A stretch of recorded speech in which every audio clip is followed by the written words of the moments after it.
এখনো অমীমাংসিত শরীফ ওসমান হাদী হত্যাকাণ্ড।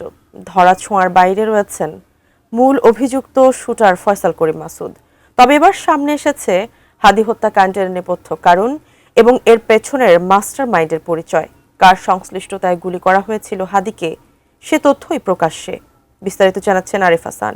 আমি হাম্বি, আমি ছায়ানট, আমি হিন্দল, আমি চলো চঞ্চল টমকি চমকি, কত যেতে যেতে চকিতে চমকি। সপ্তাহের পর সপ্তাহ পেরিয়ে মাস গড়ালেও এখনও আইনশৃঙ্খলা বাহিনীর ধরাছোঁয়ার বাইরে শরীফ ওসমান বিন হাদী হত্যাকাণ্ডের মূল অভিযুক্ত শুটার ফয়সাল করিম মাসুদ।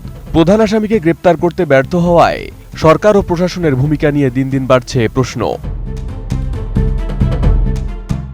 এরই মধ্যে আলোচিত এই হত্যা মামলায় 17 জনের বিরুদ্ধে চার্জশিট দাখিল করা হয়েছে। তবে হত্যাকাণ্ডের নেপথ্যের মাস্টারমাইন্ডকে সে বিষয়ে এবার চাঞ্চল্যকর তথ্য সামনে এনেছে ঢাকা মেট্রোপলিটন পুলিশের গোয়েন্দা শাখা। ডিবির অতিরিক্ত পুলিশ কমিশনার মোহাম্মদ শফিকুল ইসলাম জানান, আওয়ামী লীগের ওয়ার্ড কাউন্সিলর তাইজুল ইসলাম বাপ্পির সংশ্লিষ্টতায় হাদীকে গুলি করে ফয়সাল করিম মাসুদ। 6 জানুয়ারি বিকেলে ডিএমপির এক প্রেস ব্রিফিংয়ে তিনি এসব তথ্য প্রকাশ করেন। একজন ওয়ার্ড কমিশনারের ছিল, এটা আমরা করে গিয়েছি। তার সংশ্লিষ্টতা আছে পাওয়া গেছে। তাইজুল ইসলাম বাপ্পি কোয়ালিটি সম্পন্ন আন্তর্জাতিক মানের still bar CSRM committed for better still.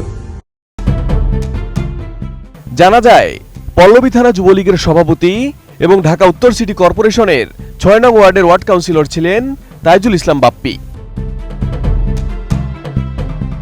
DB পুলিশের দাবি, ওসমান হাদী সবসময় আওয়ামী দুঃশাসনের বিরুদ্ধে কথা বলতেন এবং এই কথা বলার কারণেই পরিকল্পিতভাবে নৃশংস হত্যাকাণ্ড ঘটানো হয়। এদিকে মামলায় পলাতক ফয়সাল করিম মাসুদ সহ 17 জনের বিরুদ্ধে চার্জশিট জমা দেওয়া হয়েছে। এর মধ্যে 11 জনকে গ্রেপ্তারও করা হয়েছে। এখনো পলাতক রয়েছেন শুটার ফয়সাল, আলমগীর, বাপ্পি, ফিলিপ, জেসমিন ও মুক্তি।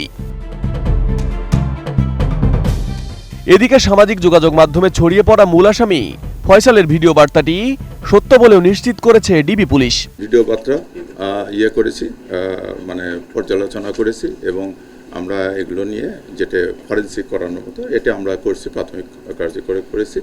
করে যেটা দেখা যাচ্ছে যে এটা উনি বলতে পারে, উনি আসামি, উনি বিভিন্ন কথা বলতে পারে, কিন্তু আমাদের যে তদন্ত তথ্য প্রমাণ যেটা আমরা পেয়েছি এটা আমরা নিশ্চিত হয়ে আমরা এই অভিযোগপত্র দাখিল করি।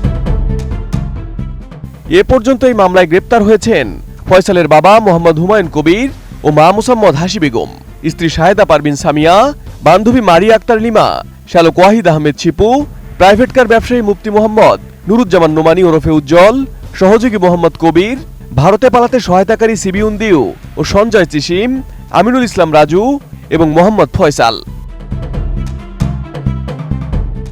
Arif Hasan, ATN news.